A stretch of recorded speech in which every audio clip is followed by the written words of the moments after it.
So hi guys, welcome back to my vlog again. So pag-usapan natin ngayon guys kung paano ako nag-apply ng US visa dito sa Saudi Arabia guys. So dumating na pala siya guys. February 7, 2024 ako in-interview. So ngayon ay February 10 dumating na yung passport ko guys. Tanang! Ay, sana 10 years. Multiple entry yung binigay sa atin kasi hindi ko pa siya binuksan kasi syempre sabay-sabay tayo. So ito na nga guys, nag-apply pala ako guys dito sa try ko lang ilagay sa kung sa baba kung malalagay ko. So dito ako nag-apply online, DIY lang ako guys, nagtanong-tanong lang ako sa mga kaibigan kong nag-apply din. So dito ako nag-fill up ng D60, B1, B2. So guys, sorry, mabagal yung ngayon. Internet yan. Dito sa siakstate.gov, hindi ko lang alam kung makikita nyo yan. Diyan ako nag-apply. siakstate.gov. Tapos, nag-fill up lang ako dyan guys. Tapos, yun nga, nagtanong-tanong ako sa mga friends kong naka-experience ng mag-apply ng tourist visa sa US. Nagbayad ako ng 703 SAR. So, equivalent siya, wait lang. Kung sa Pilipinas siya, guys, hindi ko lang alam. 703 man dito na. Parang October or November yata, 600 plus lang yun. Times 14.9. So, nasa mga 10,000 siya dito kung ano mo ng peso. Tapos, saan pa yun? So, dito nga ako sa siakstate.gov nag-fill up ng DS-160. Tapos, lang yun, parang isang araw lang ako nag-apply. So, actually, sabay sana kami ng katrabaho ko. Kaso, December 1 kami nag-apply. Nauna kasi siya sa akin kasi ako ay pupunta ng Dubai nung last December 31. 30 pala. Kaso siya ay nauna siya sa akin in-interview guys. Pero na-denied. Ang sinabi lang, parang ilang questions lang yun sa kanya. Tapos sinabi lang na, antayin daw niyang mag-change yung status niya. Ewan ko, single man din ako. So, ito lang din yung, ano nangyari sa computer ko, wait lang. So yun nga guys, DS-160, tapos B1, B2 lang. Tapos may question pala doon na, parang sa sa DS-160, parang may question doon kung may kakilala ka ba sa US. Tama ba? Oo. Tapos, ang nilagay ko doon is wala man akong relatives doon na So, nag-message ako sa mga kaibigan ko. Ayun, willing naman silang tumulong sa akin. So, salamat. Salamat sa mga friends ko na nagbigay ng nila. Pero isa lang yung nilagay ko doon, guys. Isang contact lang kasi baka madaming tatanungin ka, ganon. So guys, yun nga. Tapos ang mga tanong lang pala sa akin,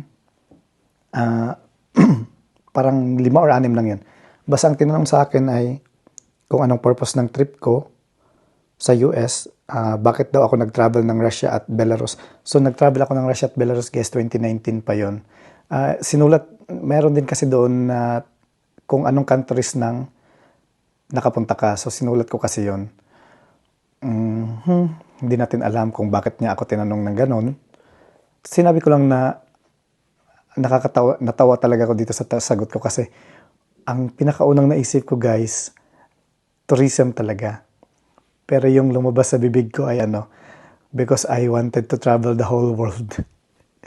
Pinipigilan ko na lang yung tawa ko doon kasi baka mainis, si Consul, ganon.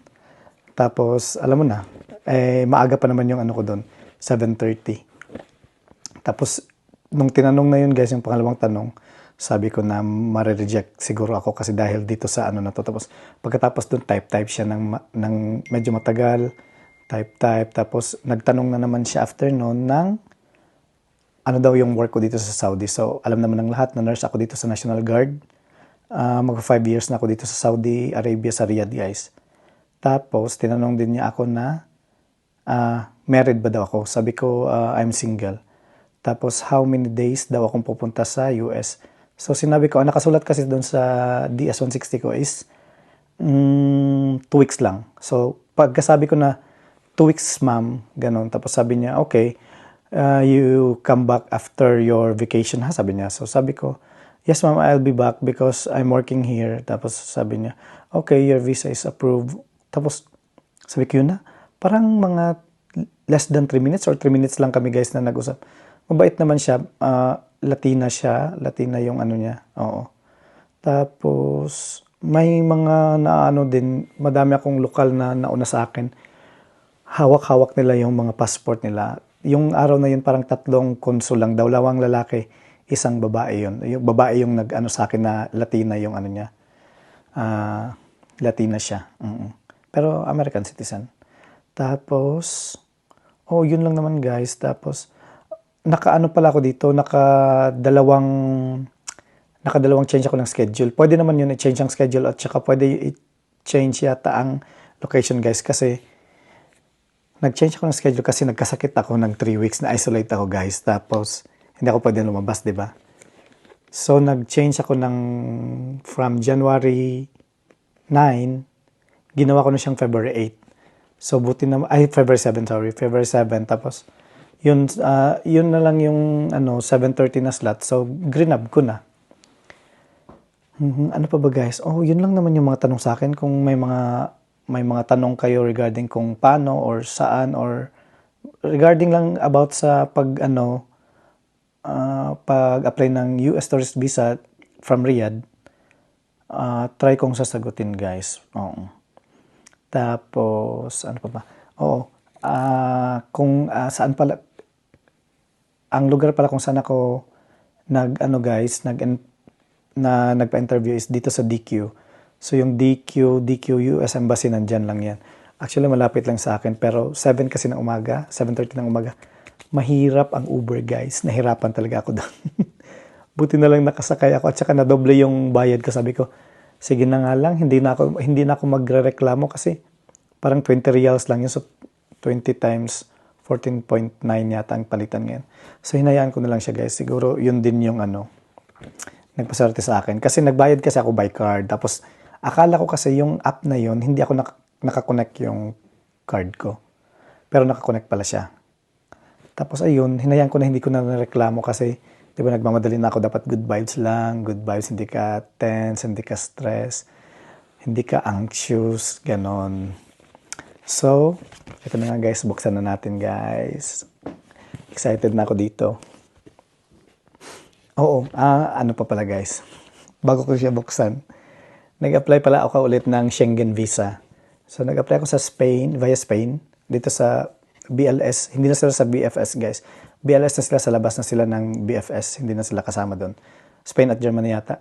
So, 2019 guys, pagkarating ko dito after 4 months yata ng pagkarating ko, nag-apply ako ng German visa sa Schengen din, pero sa German Embassy.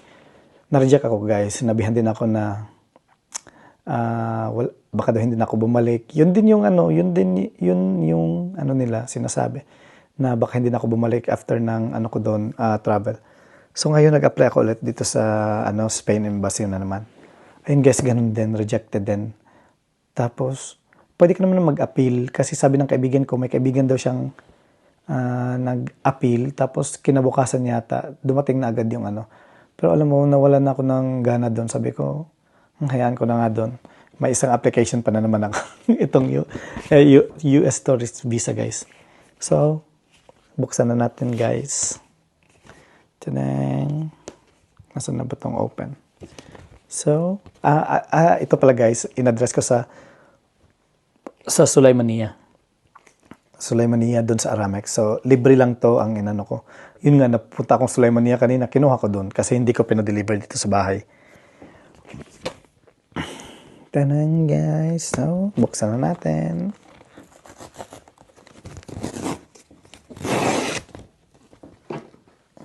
ASMR yan. So guys, tanan. Ay! Akala ko nandito siya sa loob guys sa plastic. Nandito lang pala sa loob ng envelope yan, no? So, kung nabasa itong envelope, basa na yung anak ko. Ayun, nilagyan niya ng orange. Kasi ito yung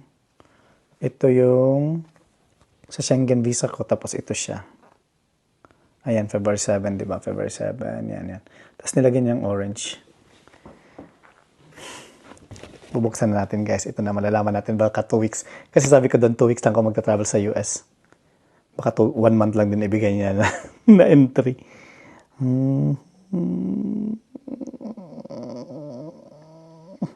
Oh, 10 years siya, guys.